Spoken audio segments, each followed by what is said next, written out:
Welcome to This Explainer. Today we're unpacking a truly fascinating tale of two completely different realities unfolding at the exact same time in the fragile heights of the Himalayas. On one hand, you've got human ingenuity carving state-of-the-art pathways right through solid rock. And on the other, you have the mountain itself literally giving way, swallowing entire villages whole. It's a situation we're calling the Ramban paradox. So let's dive right into this by looking at a notorious stretch of National Highway 44.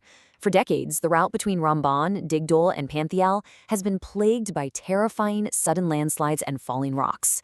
The terrain is so incredibly hazardous and unpredictable that locals actually gave it a chilling nickname, Khooni Nala, which translates to the killer rivulet. Taming this rugged landscape is honestly one of the most daunting engineering challenges anywhere in the world. To wrap our heads around this paradox, here is our roadmap for the explainer today. 1. The highway of death. 2. Engineering a safer path. 3. The ground gives way. 4. Why the mountains sink. 5. The cost of fragile slopes. And finally, 6. Can the land be saved? Let's jump in. Section 1. The highway of death. Let's look at why conquering this incredibly hostile terrain is an absolute must for the entire region. Take a second to think about this number. 10 to 11,000. That represents the daily vehicular traffic reliant on NH-44. You see, this highway isn't just some scenic mountain pass. It's the critical supply line connecting the Kashmir Valley with the rest of the country. We're talking about vital commercial goods, local commuters, tourists, and crucial strategic military movements. And historically, every single one of those vehicles has been exposed to the deadly threat of sudden shooting stones or massive weather delays that can literally leave supply trucks stranded out in the elements for days on end. Which brings us to Section 2, engineering a safer path. To protect these lives and maintain those crucial supply lines, authorities have ruled out an incredible engineering response. The solution here is a massive paradigm shift. Instead of leaving vehicles totally exposed on those crumbling cliff edges like the old route did, engineers are abandoning the mountain faces entirely. They're digging straight through the rock to create all-weather twin-tube tunnels. This keeps traffic completely shielded from the violent elements and the treacherous, unpredictable slopes up above. It's really a fundamental reimagining of how we traverse this landscape. And to actually pull this off, engineers brought in a highly specialized technique for the recently opened T5 tunnel. It's called the New Austrian Tunneling Method, or NATM.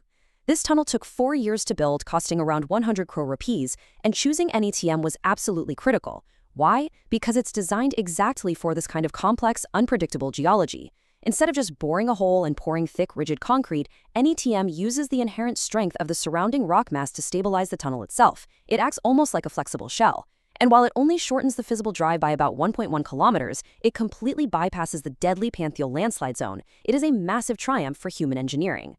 But here's where the story shifts. Section 3. The ground gives way. Just as we're celebrating these modern marvels, we've got to pivot to a massive complication happening in the exact same district.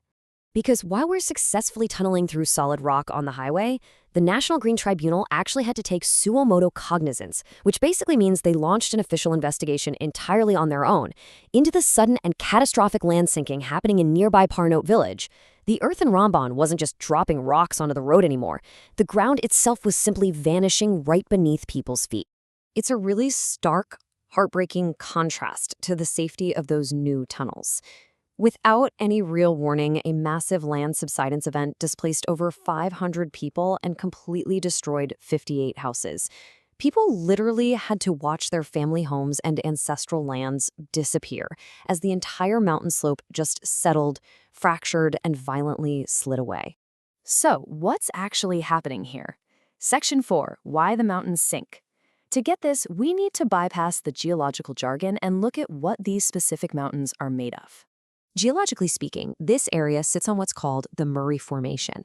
Actually, I want you to think of this formation less like solid rock and more like a poorly stacked wet layer cake. It's made of alternating layers of permeable sandstone, which easily lets water flow right through, and impermeable claystone, which acts like a wall and traps that water. When you squeeze a wet, alternating structure like that, especially on a steep incline, the friction holding it all together just fails. It inevitably wants to slide. The official Jammu and Kashmir Pollution Control Committee report hits the nail on the head here. The clay in these mountains is fundamentally weak to begin with, but the real kicker? It's highly prone to swelling. When this soil absorbs heavy rainwater, it expands enormously. This swelling completely alters the physical dynamics of the mountain slope, turning what looks like solid ground into a fragile, shifting liability. So the whole chain reaction works exactly like this. First, prolonged rainfall heavily saturates that inherently weak clay stone. Second, you get a violent spike in something called piezometric pore pressure. That's just a fancy technical way of saying the trapped water forcefully pushes the soil particles apart from the inside, destroying whatever friction was holding the dirt together. And finally, look at step 3. These slopes sit at incredibly steep angles of 50 to 80 degrees. That is basically a cliff face. Once that friction gives out, extreme gravity just takes over, and the thick, loose landmass simply detaches and slides down. Now, you might be wondering, is this all just nature running its course? Well, the tribunal's records point out that human activity might actually be playing a role too. They note that massive construction in these eco-fragile zones, including the very road expansions and tunnel constructions we were just praising, could be triggering further soil erosion. Developing buildings and settlements on unconsolidated materials in tectonically active zones, sometimes without thorough environmental impact assessments, can easily disturb an already fragile ecosystem and make the natural instability of the slopes a whole lot worse. Which leads us to Section 5, the cost of fragile slopes. When the mountain fails, whether it's due to geology, development, or a mix of both, the toll on local communities is absolutely devastating. When you look at the compliance data, the sheer scale of what was wiped out is just staggering. We aren't talking about a road getting blocked for a few hours. 400 canals of agricultural land and 600 canals of forest land were profoundly affected. And terrifyingly, 100% of the cropped agricultural area in the slide zone was completely destroyed. On top of that, 6 kilometers of established public works road simply vanished into the earth.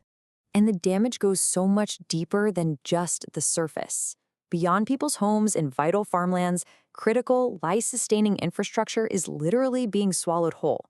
We're looking at a power grid station, huge electric transmission lines suffering nearly 50 lakhs in losses, and major underground water distribution pipelines that were either heavily damaged or entirely washed away. The mountain is taking everything resting on top of it. So, what do? Section 6. Can the land be saved? Faced with this dual reality of engineering triumphs on the highway and ecological collapse in the villages, what is the actual path forward?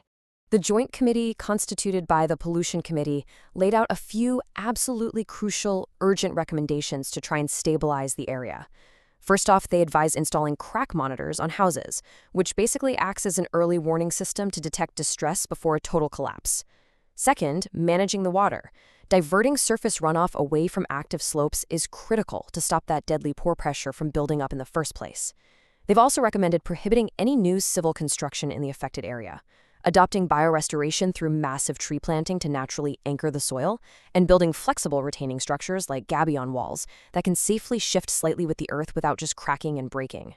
These are vital, necessary steps, for sure. But they leave us staring right at this massive paradox. We're simultaneously mastering the rock to build incredible, life-saving tunnels, while the earth itself slips right out from beneath the local villages. Which leaves us with this final, profound question to consider as development pushes deeper and deeper into the mountains. Can our brilliant engineering outpace the very sinking of the Himalayas? Thanks for joining me for this explainer. Until next time, keep questioning the world around you.